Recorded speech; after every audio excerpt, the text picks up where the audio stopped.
All right, welcome to the Underdog Ecom podcast, where two ecom brand founders are figuring out in real time. Yeah, we're not here to preach. We're here in the thick of it, making mistakes, testing all sorts of ideas, and really sharing the journey of how we've been growing these brands from day zero.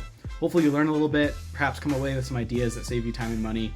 And so if you're tired of the same glittery D2C advice from those 9-figure gurus, you're here in the right place. Let's get into it. All right, so we're here in episode 4. This is a bit of a follow-up we're going to get into in a little second about the great Shopify app purge of 2025, which was episode 2, technically. Episode 1 was the introduction. And so, like we typically do, we'll kind of just start off our chats here today with how things are going, what we've been up to, and then we'll dig into a follow-up on costs, because costs are crazy. So, Jack, how's it going? What's going on with you? On the theme of costs, yeah, I think it's a time of the year, I think, for a lot of ecom brands when they're restocking, especially coming into the spring, summer, stuff like that. So we've got a lot of costs from stock, like inventory. Trump now with all of the tariffs, that's going to hit us massively because we have been focusing a lot on the US, and so we're importing in the middle of importing stuff into the US just as the tariffs have gone halfway through. So I'm just expecting some sort of massive bill when they arrive. So that's a difficult one. I think I'm also dealing with costs that I haven't paid from previously in sort of January time. So I don't know if I mentioned this previously, but one of the things I tried in December and January is I do most of the film in-house, but when in December time I was trying to get product in customers' hands as quickly as possible. We launched a new product, a new bag, and so it's a very big bag. It's for like tennis players that carry a lot of rackets, so it was a very big bag, and I basically shipped it straight to a fulfillment center in Hong Kong. Somebody on Limited Supply recommended to me, and I had chatted with them, actually met up with them in London. Like when I was visiting our suppliers in China, I actually met with them in person. I kind of got on well with them, but they kind of, it's not necessarily entirely their fault, but they kind of misjudged how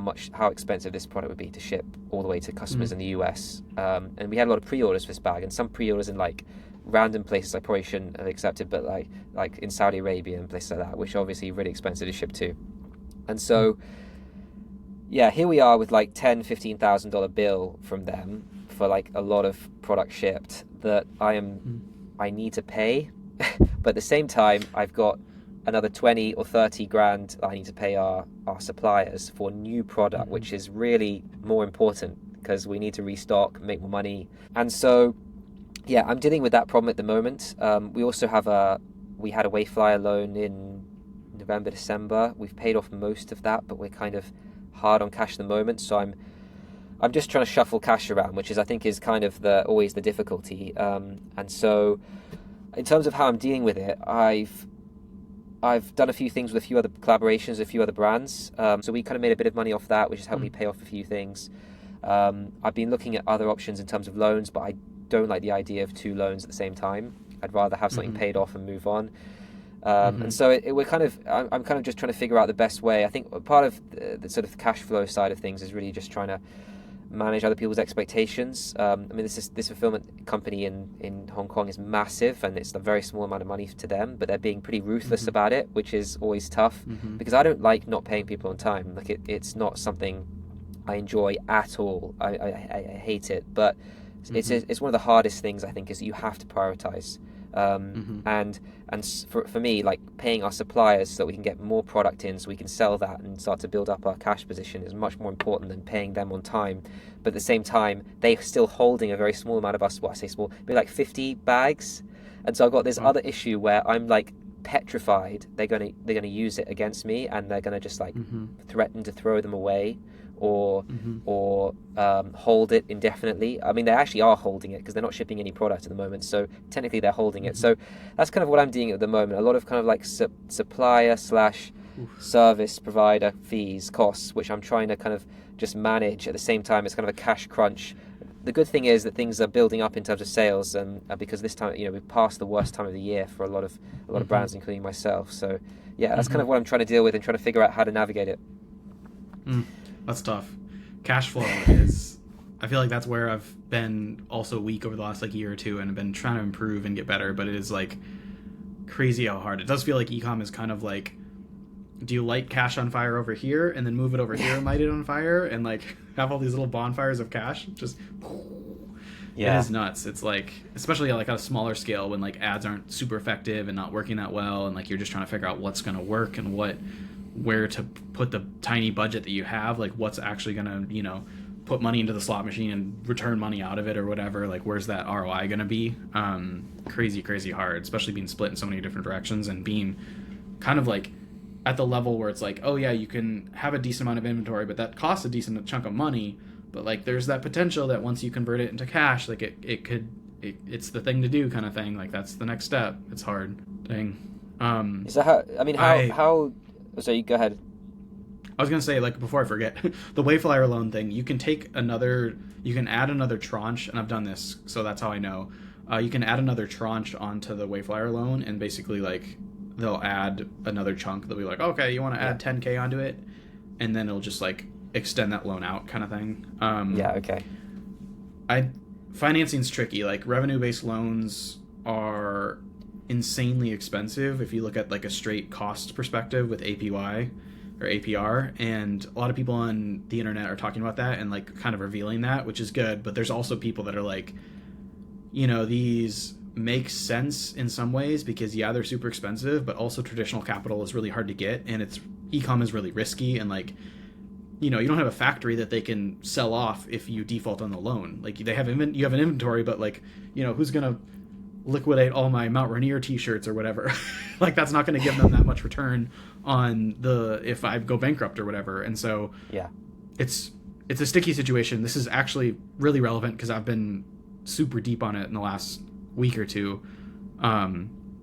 Before I dig into that, sorry, was there something else you were going to say? I had to mention the tranche for Wayflyer first. No, I think that's go for it. I was going to say, I think I'm really interested to hear like what you're kind of, because I think you made a really point about it. The traditional loans, first of all, really hard to get. Second of all, you probably within ecom you're gonna have to put a personal guarantee on it of some kind. And you know, cash, like all these seller loans in terms of like through Shopify, through Wayflyer, like that's one of the ingenious things about them is like you're not taking that risk. You're taking it based on sales, and so it is really tough from an APR perspective. But I think the risk associated is much less in other ways. Yeah, definitely. Yeah, the PG thing is tricky. Like I've been digging into loans recently, and personal guarantee, is PG. Getting all like loan finance talky, and so walkie talkie. I don't feel like I have the financial operational prowess in ecom to put a PG in the equation and like risk that and risk our house or whatever and that sort of thing. And so that's been strictly off limits for me. And so that means like the amount of loans that are out there that I can do are very limited. I also have been looking into SBA loans and a few other loans. My brand isn't profitable enough to the point where I think any traditional bank is going to look at it and be like, that's okay, great. And so I have been digging into more revenue-based financing. This is being fully transparent. I feel like my brand over the last year has not been in a great financial position, and it kind of feels like I've been in recovery mode in some ways because I got stuck over ordering. I made some big mistakes, basically, big learnings, over ordered certain product categories, got stuck financing it with an Amex card that was foolish, over-ordered too much, learned my lesson in many ways. And then also have taken on some revenue-based loans to try and like fight off the Amex quicksand. And I think and I was carrying too much inventory on my books for a while. I've gotten the inventory number down quite a bit, but still have too much inventory on hand and have struggled marketing efficiency-wise to basically turn the inventory into cash efficiently. And so I've got a few I've got a Wayflyer loan, Shopify Capital loan. Definitely not good to stack those. Like right now they're taking 30% of my daily revenue, which is huge. And that number was like eye-opening when I finally dug into it recently, and I was like, man, that's foolish. I need to try and consolidate. So I got referred to this company called Liss, I think .ai is their domain. They essentially shop you around to different lenders, and it was a referral from my friend who's a fractional CFO for like huge mega companies, and he's really smart and knowledgeable in that space, and he was like, these guys are really smart and I trust them. I was like, all right, you know what you're talking about. And so I've been talking with them, and they help shop me around to different providers, and so I've been digging through that, using AI to analyze the offers. Shout out to episode 3 where we just talked about AI. Go listen to it if you haven't already. And that's kind of what I've been up to lately, basically, is like digging through those and trying to figure out like what makes the most sense for the brand. And it's hard. It's kind of like choosing between two sucky options. Like, do I take this one option that has a PG? No, I'm not going to do that. Do I take this other option that's like crazy expensive APR, or take this other option and like, or do I add a Wayflyer tranche and then try, because I want to consolidate the debt basically and like get it all into one that's more manageable. And so I can probably do that with a Wayflyer loan that's like a dropping the daily cash flow percentage down, and consolidating and figuring out like, is that worth the high cost? I mean, cash flow is just so hard, and I feel like at the end of the day, that's where I've been in over the last couple weeks, trying to figure out that whole situation, which is very relevant to this episode that's focused kind of on costs and financing and stuff. Yeah, the funny thing about Shopify Capital is I've used it in the past. So I don't know if I explained this before in one of the episodes, but we were on Shopify in the UK, and I actually set up, because Kancha was just a lot of our customers in the US and everything, I ended up setting up an entity in the US and moved the Shopify store to the US. It's funny, since I've done that, I mean, I've not been given a Shopify Capital offer, and it's kind of frustrating. Like, and you know, if you ever try and go to Shopify and you say like, is there something I need to change here? In terms of like being able to get Shopify, they're just like, the algorithm decides, this like ridiculous nonsense, and then blah, blah. They won't ever give you an answer. They'll be like refer to this page for possible reasons. I'm looking through. I'm like, yeah, that's fine. I've ticked that one. And I'm still not getting any offers. They won't tell me why. I don't know whether it's because like if I moved to the US, it like maybe technically counts as a new store, even though it's like the same account and everything.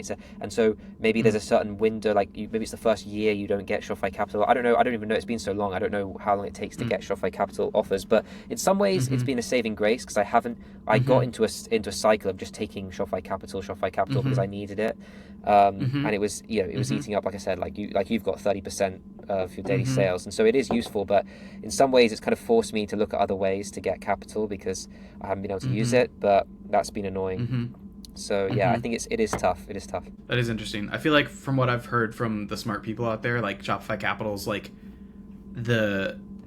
it's the item that's in the window that's sort of shiny, but as soon as you walk into the store and start looking at other items in the store, they're going to be way more cost effective in terms of a loan. And there's like a million providers, it feels like, for e-commerce loans, and they're all probably super expensive, like Shopify Capital, but less than Shopify Capital. And so that would be my tip to like people out there looking around, is like, ideally I don't know, it's so hard to run a business. You need chunks of capital, you need dollars to run the business, but it's really easy to get into a bad cycle with these loans, and kind of like they can snare you into their, and it's just like it's like, I was reading one of the emails the other day from one of the loan providers, and they said like, oh, we're like an ATM whenever you need it. And I was like, whoa. Not a good sign. I've had an ATM fee-free ATM card for years. Your fees are not free. Do not try and that's your marketing speak, but like, I'm sorry, that sounds lovely, but not when there's a 30 to 50% APR on that. Yeah. One thing I'm also trying to think about from a cash conversion, I mean, there's the capital side, which is a really tough one, and trying to figure that out. There's also the cash flow side in terms of trying to make it work out better next time. I think that's what we're always trying to do, is like, how do I make it work out better next time? And I keep thinking about, I mentioned this last episode in terms of drops and trying to, but also pre-orders. And there's another brand, Peak Design. I'm sure you know them, the bag company. Yeah. Oh yeah. So they launched a roller. Peak Design case, Design case, Peak Design charger, Peak Design bag. Oh wow. Yeah. We got a I'm fanboy. a bit of a fan. Okay. Well, one thing they do. I don't know if you saw they launched a roller, like a suitcase roller, like a hand luggage roller. Oh, there we are. OG, that's the one. Kickstarter OG, bag, baby. Yeah. Sorry, just showing off my cool OG Kickstarter Peak Design bag. No, Yes, they launched a roller. Yeah. So I mean, they're so good at this. But like they launched their pre-order like cycle is incredible. I got an email from them. They launched the roller. They raised $1 million within 4 hours for that one product. Amazing. And so they've had to do up until this point, most likely, is prototype. Like, because people are maybe they're getting so good at this now they can kind of like hedge their bets on production, and so they can start things off and maybe speed up the cycle for customers. It's probably even better because customers have to wait so long. But that is insane. that they can get that cash before a single thing has had to be shipped, because that is what like we're struggling with. We have to pay ads, we have to pay fulfillment, we have to pay shipping, storage, all this sort of stuff before we get paid a single penny.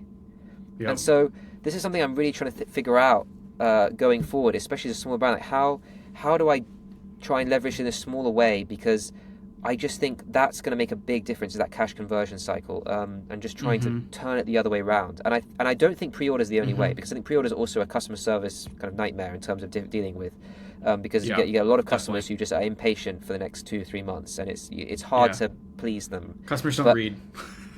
They don't read. Exactly. And so that's what I think about, like, even with, I spoke about Montana Knife Company with drops last episode. I think even that's interesting because the fact that even with drops, you're shortening that conversion cycle by, instead of selling, 1,000 knives over a week, you're selling over a day, and then suddenly you've got that cash to then start again.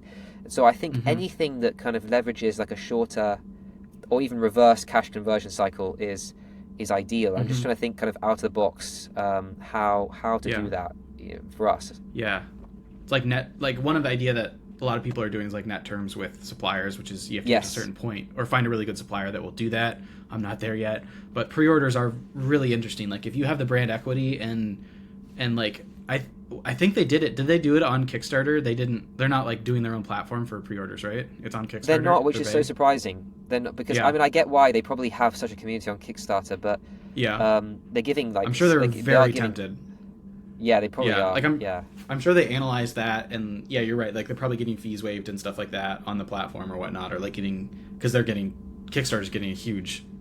That's really interesting. Like I saw Cody at Rowdy. Shout out to Cody, internet friend. Yeah. He launched sort of like a Kickstarter version called The Lab on his site, which is really cool, and it was inspired by another brand that kind of does a similar thing, I think, a while ago. But it's like, hey, help me fund this product and you'll get it eventually, kind of thing. And I really like it. Like I don't think it's the answer for every type of product or every type of brand, but like pre-orders, we could actually probably have a whole episode about pre-orders. Yeah. I've done many of them. And maybe I'll add that to our list. But yeah. Anyways, I'm gonna circle. We'll leave that out there. We'll get back to pre-orders and talk about them specifically. We're here to talk about costs.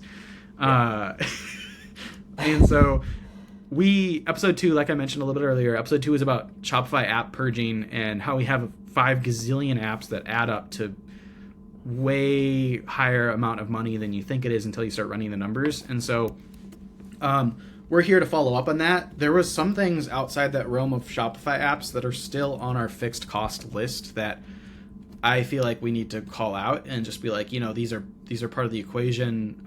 It kind of sucks. And before we get into that, we were actually going to run through and say, like, that episode was really good. It was helpful for us. We were able to cut some things and save some money. And so, like, I definitely went through and purged some apps, Fondue, Metric, Perdico, and I think a few others, and that savings is going to be a couple $100 a month, which, like looking at the grand scale things, it's not a huge percentage of revenue, but like it'll add up over time. And I think it also, like I said in that episode, there's like the brain space as well that comes with all of these things, like having to manage the cashback thing on Fondue X amount of hours every month, even though it's supposed to be a set it and forget it kind of thing. I'm curious, like Jack, you said you purged some too. What did you purge? Yeah, got rid of Lifetimely, got rid of Notify. I'll go back to Lifetimely because I got an interesting one on that one. But Notify Me, got rid of the back in stock notifications because that wasn't necessary. I got rid of Genie, got rid of the Downpigs. I'm not taking pre-orders at the moment. InstaFeed, like a lot of the small ones, got rid of. Aftership tracking, like a lot of that, but. What was interesting is I went back to some of the apps we were speaking to. I was working with. I was like, guys, like I'm just not getting I'm just not using this enough and stuff. And I think I'm gonna, have to say goodbye. And they're like, and at least 3 of them have given me like 50% off for life. Sick. One of them was 75% off. So sick. I don't want to like hurt on these people, but because they've got their own businesses. E-commerce pro tip right there. Yeah, there we are. The microphone. There we are. Negotiate. Yeah, I mean it's unbelievable. I negotiate. I mean I do generally negotiate with apps, but like if you are actually planning on leaving and those are your cards, right? I mean, play them, because you'll be surprised how many people. Yeah. So, and then the other one is Lifetime Lead. I'm not plugging this app because I've just literally started using it. But have you heard of Matthias Schroeder? As soon as you said Lifetime Lead, I was like, I want to talk to him about Clio. Funny story. That was not planned. So I have, as a matter of fact. And have you got it? Have you installed it? I've been using it since like he first launched it, basically. Like I've been helping him. I've given him beta feedback and that sort of thing. He seems like a really shrewd operator and stuff. I've talked with him over the years, and he seems awesome. And it seems like a really good platform. So like you explain it to folks. It's just he ran his own brand. Is it Danish? No, Danish clothing brand. No, I got that wrong. I can't remember where his brand is located. I think so. Yeah. Dutch? But anyway, Might be Dutch. Okay. Okay. So he European. Yeah. Yeah. He launched that. He'd be right. It's a family business, I think. Run it for a while, but he just kind of got on the app side of things and was kind of sick of some of the costs of some apps out there, a bit like us, and started Clio, which is it's really interesting because it's definitely not got the functionality of like Lifetime Lead, but especially you kind of talk about like that, how much you're getting for the price. It's insane. It connects in, I think he's got like Meta integrated and everything now. He's got like a cost of goods sold, and I think it's not quite as like granular as Lifetime. You can pull in like individual shipping costs and stuff from products, and like how much it actually costs you on that specific order and stuff like that. I don't think he can do that yet, but if you're looking to like pretty much figure out, am I more or less profitable on first order or stuff like that, or what's my lifetime value, all that sort of stuff you can do with this app, and it's like what, $10 a month or something. Yeah, I think it's 20. 20. He's like, what's really interesting is like his background is sort of economics and like mathy type things, and so like he's taking that and applying it, and he's always been following his tweets for a while. Like he's always been very opinionated on like, these are the things that actually matter, like let's cut out the fluff. This is the numbers that are the most important. And I've always been impressed by his ability to dig deep on metrics, because there's so many different metrics to pay attention to ecom and stuff. And so you're right, where it's like Clio is like, I think his vision is like to make it like 75% or whatever of Lifetime Lead, but basically make it like Lifetime Lead, but like the things that matter. So you're not spending a full-time job's worth of hours in the platform just to look at things. It's more like take it and run with it, and very actionable metrics and items to look at. And so I've been using it, and I think it's really awesome. I forgot to mention it, I think, last time in the app list, but I think that's a good substitute, especially for the underdogs that are out there. Like, we don't need some crazy robust platform that's massive. That's fine. Something like that is great. Yeah, for sure. So you ran through, did you cover your whole list of things you cut? Sorry, pretty much actually. Yeah, I mean, I think I went through them quickly, and like I said, like I've managed to negotiate on a few of them as well. So I think I've saved a good, I reckon, like close to $200, if not more, a month. Nice. So I mean that's meaningful. And I think one thing I wanted to mention actually as well is I saw a post on Twitter X about someone saying, I think you might have seen this as well. I imagine you have, because it just goes around, doesn't it? But like someone saying how like a brand doing like $1 million a year with say two co-founders, they've probably got like net at best 10% margins. So they're employing nobody, like they're and they're maybe making 50K each a year, and that's the harsh reality of it. And so when you take that into consideration, saving yourself a few $100s a month, it doesn't sound at the beginning like, but that is huge in terms of like just if you compare it to the margin you're actually making at the end of the day. So I think that's why this stuff seems kind of insignificant at first glance when you've got all these apps listed. And actually, you save, even you're saving yourself $50, $100 a month, like it's amazing what a difference it makes, because of the fact that margins are thin at the end of the day, and this stuff really does make the difference. Yeah, it all adds up, and we have to be like super brutal and like very, razor thin. We're operating in razor thin margins, so we need to be like very critical about everything. Because it is like, even outside the Shopify apps, like I'll get into this here in a second, but outside the Shopify app list I was running through my list. I've got an Airtable. There's another fixed cost. I've got my Airtable built out where it's like, here's all the things that are like my fixed costs per month, and it's like $2,000 a month, including my warehouse. So it's It's all these little things where it's like, oh, Finaloop for bookkeeping, Gusto for paying people, Airtable for data stuff, email, Basecamp for organizing all the projects and stuff, Canva. It's like little $20 to $40 paper cuts, I call them, a month, add up over time. There's a bunch more in here. 1Password, did I mention 1Password? Yeah. ChatGPT, which we talked about extensively in episode 3, and I think it's worth that cost. I have a short URL platform that I use for short URLs, which is really helpful, but it's like another $20 a month. Figma for design stuff. Help Scout for customer service. Yeah, email. I've been using ManyChat a lot. I might get into this extensively in another episode, but it's been really helpful for marketing purposes. But it is a variable cost, and it like you pay more per month when more people use it, which is very annoying.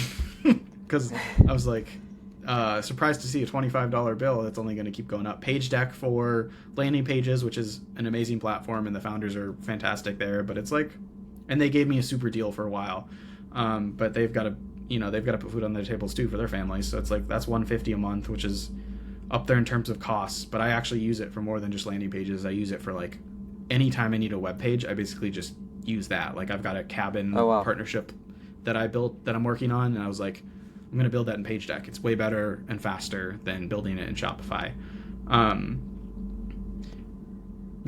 There's just Slack, for example. I have a one-person Slack with just me, and it's paid because I can use Slack Connect with all these different third-party providers. And like I was chatting with Alia this morning for my pop-ups and using Slack for that. So that's another $15 a month. And then my warehouse that like rounds out my list.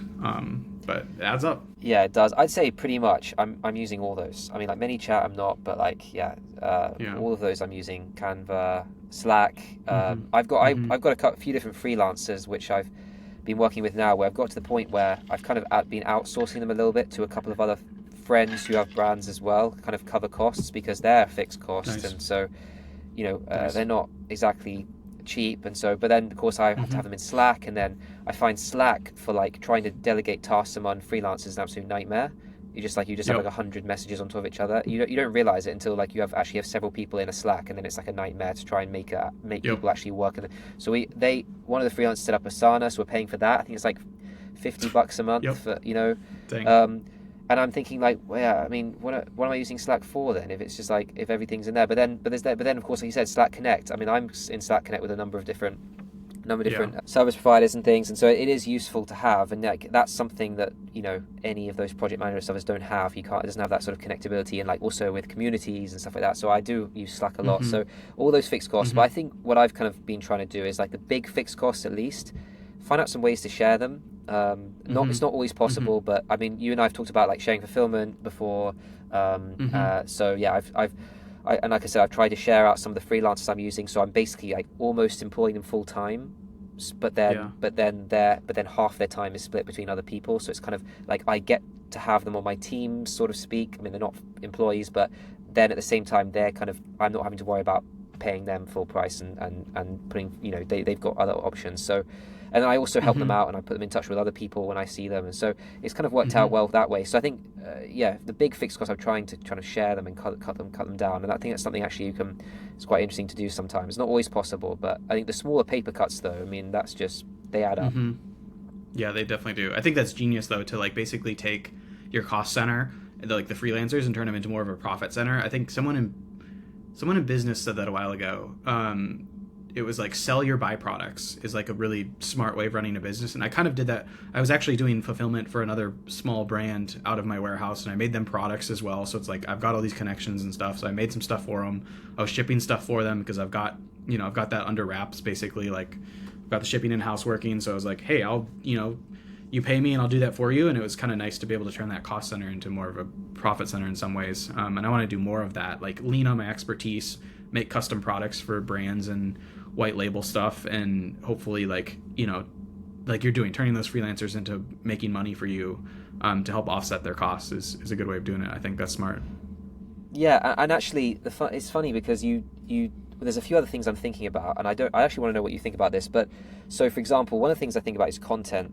Is that it's really hard for all of us, like especially underdogs, like we're spinning so many different plates, and then we've somehow got to have this output of content for ads, but also organic content. I think ads is one thing because you can kind of, you can justify it in the sense you can see the ROI in the ad account, you can see like you're building off that, and you can kind of you can also slice them up a little bit, the same thing, and make it different. But with organic content, trying to come up with something like really like that is going to kind of have a good chance of performing, and then also is original, is really hard. So what I've been thinking about is like whether I could take on some sort of like some good content creators that are in a certain niche. So maybe like my niche is like sports and outdoors or something, so they can kind of cover various different areas, but it's almost like they know what they're talking about at the same time. And then pay them full time, but then outsource them to like 2 or 3 other brands. And so it's not like an agency where like you have a different brand coming in all the time and they're trying to get used to them. And it's like maybe there's like 2 or 3 brands, just share this like content creator, and then that person is working full time on creating content like 5 days a week for these 3 brands. And I think sometimes like that could be a good way, because I think that it's tough to invest in organic content. You don't know how it's going to go, especially, and yet you also have to have that consistency for it to work. So it's a really tough one. So I was kind of thinking about trying to do that somehow. I think that's really smart. That's a really good idea. I would definitely be into that idea, because it is, organic content feels like a hamster wheel. Like I'm honestly burnt out on creating organic content after creating like a post a day for the last like 4 years for Instagram for my account, and it's like I am sick of it. And it's like it would be so nice to have someone that was talented on board to take that over, but like I can't afford someone to do that full time or whatever. And I've sort of tried to train my shipping person on it a little bit, and it's sort of panned out, but it's like also just another task where it's very different than shipping orders. So there's room that's like that I haven't solved that piece of the puzzle, but I think teaming up with other small brands is a great way of going. Like I want to do more collabs this year, product collabs, because I think there's a way that brands can come together to help each other solve that problem or like solve the e-commerce thing. And in the past, I've had a place on my website called the Mercantile, where I host other small businesses' products that are very similar to mine. And it's cool because people can order them and add them to their cart and check out, and then those orders go to them via Shopify Collective. So it's all like hands off, but it's a way that like we can team up together and I can work with these other brands. And I've gotten great connections from the opposite, where other similar brands that are similar to mine have my products on their site, and I've gotten like cool connections and stuff from that and orders from that. So fantastic. I think brands teaming up as much as possible is something that like ideally should happen more, I think. Yeah, I think that's one thing I really like about ecom and general community is I don't feel like I'm competing with many people. I feel like actually we're all just helping each other. And I know we're close to time, so one more thing I want to say is I was actually at a dinner in London this week. It's a really cool thing called DC Dining that there's basically these service providers, so different apps and service providers. They pay for the dinner and they invite these brands to come and have dinner in these cool places in London. You can just meet other founders, and they're actually the thing is they're not allowed to pitch you as well. So like they're just in on the conversation, and they've got your email and stuff after, so they can reach out to you by email and stuff. But it's really cool. And I met some, you meet some really cool brands around your area that you didn't know were there. And one of the things someone said to me at the very end is they said, just one thing to always remember is the fact that you're still here means so much, because so many people have, for right or wrong reasons, haven't made it this far. And whatever like financial struggles you're dealing with, whatever like however difficult it is, you've been through like this whole long haul by now. So, for me, I think you even longer than me. So I think it's just really important to remember that, because like that means so much, and actually that means a lot to kind of like this, the probability that you're going to be able to go further. Just the fact that you've made it through this far, because we have both of us and many other brands have Underdog brands have gone through this over a long period of time, and I think you learn a huge amount from that. So word to the listeners, you're doing great, keep it up. You're alive, you're surviving. Those are all good words. I like it. It's crazy difficult, that's why we made this, to share our stories and help you all out and share like mistakes and learnings and And join our community too if you're running a brand that's Underdog. And we'll help each other out and kind of rise above, hopefully, and make it through the other side. Yeah. And on a positive note. Cool. All right. Well, leave a review, leave comments, let us know what you think. 5 stars, of course, is greatly appreciated on the platforms. Thanks so much for listening. We're here for you. Underdog Ecom. We're out.